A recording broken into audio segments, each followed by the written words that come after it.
ನಮಸ್ಕಾರ. ಇವತ್ತು ನಮ್ಮ ಚಾನಲ್ನಲ್ಲಿ ಒಂದು ವಿಶೇಷವಾದ ಸ್ವೀಟ್ ರೆಸಿಪಿ ತಯಾರಿಸ್ತಾ ಇದ್ದೀನಿ. ಅದೇ ಕಬ್ಬಿನ ಹಾಲಿನ ಕೇಸರಿಬಾತ್. ಕೇಸರಿಬಾತ್ ಅಂದರೆ ಎಲ್ಲರಿಗೂ ಇಷ್ಟ. ಆದರೆ ಇವತ್ತು ನಾವು ಸಕ್ಕರೆ ಅಥವಾ ಬೆಲ್ಲ ಯಾವುದನ್ನೂ ಬಳಸದೆ ಫ್ರೆಶ್ ಆದ ಕಬ್ಬಿನ ಹಾಲಿನಿಂದ ಕೇಸರಿಬಾತ್ ಮಾಡೋದು ಹೇಗೆ ಅಂತ ನೋಡೋಣ. ಇದು ತುಂಬ ಹೆಲ್ದಿ ಕೂಡ, ರುಚಿಯಂತೂ ಅದ್ಭುತವಾಗಿರುತ್ತೆ.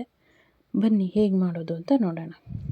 ಇದಕ್ಕೆ ಬೇಕಾಗುವ ಪದಾರ್ಥಗಳೇನೆಂದರೆ ಚಿರೋಟಿ ರವೆ ಅಥವಾ ಮಾಮೂಲಿ ಸಣ್ಣ ರವೆ 1 ಕಪ್ಪು, ಕಬ್ಬಿನ ಹಾಲು 3ರಿಂದ 3.5 ಕಪ್ಪು, ಅದನ್ನು ಚೆನ್ನಾಗಿ ಸೋದಿಸ್ಕೊಂಡಿರಬೇಕು, ತುಪ್ಪ ಸ್ವಲ್ಪ, ಗೋಡಂಬಿ ಮತ್ತು ದ್ರಾಕ್ಷಿ, ಏಲಕ್ಕಿ ಪುಡಿ ಅಷ್ಟೇ.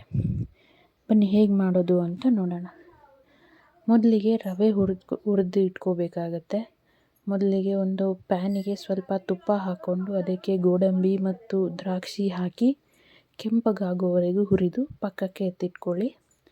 ಅದೇ ಪ್ಯಾನಿಗೆ ರವೆ ಹಾಕಿ ಘಮ ಬರುವವರೆಗೂ ಸಣ್ಣ ಉರಿಯಲ್ಲಿ ಚೆನ್ನಾಗಿ ಹುರಿಯಿರಿ.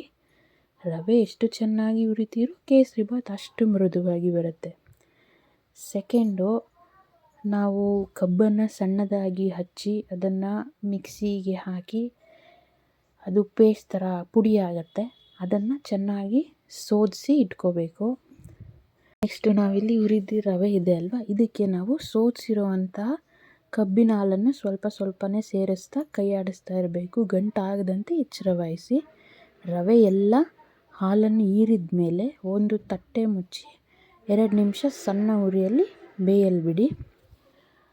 ಅದು ಬೆಂದ ನಂತರ ರವೆ ಚೆನ್ನಾಗಿ ಬೆಂದ ಮೇಲೆ ಉಳಿದ ತುಪ್ಪ, ಏಲಕ್ಕಿ ಪುಡಿ ಮತ್ತು ಹುರಿದಿಟ್ಟುಕೊಂಡ ಗೋಡಂಬಿ ದ್ರಾಕ್ಷಿ ಸೇರಿಸಿ ಚೆನ್ನಾಗಿ ಮಿಕ್ಸ್ ಮಾಡಿ.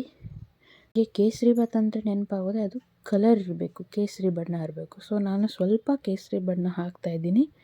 ನಿಮ್ಗೆ ಇಷ್ಟ ಇದ್ದರೆ ಹಾಕಿ, ಇಲ್ಲ ಅಂದರೆ ಅದನ್ನು ಸ್ಕಿಪ್ ಮಾಡ್ಬೋದು. ನೋಡಿದ್ರಲ್ಲ, ಬಿಸಿ ಬಿಸಿ ಕಬ್ಬಿನ ಹಾಲಿನ ಕೇಸರಿಬಾತ್ ಸಿದ್ಧ ಆಗಿದೆ. ಈ ಹೊಸ ರೀತಿಯ ರೆಸಿಪಿ ನೀವು ಮನೆಯಲ್ಲಿ ಖಂಡಿತ ಟ್ರೈ ಮಾಡಿ.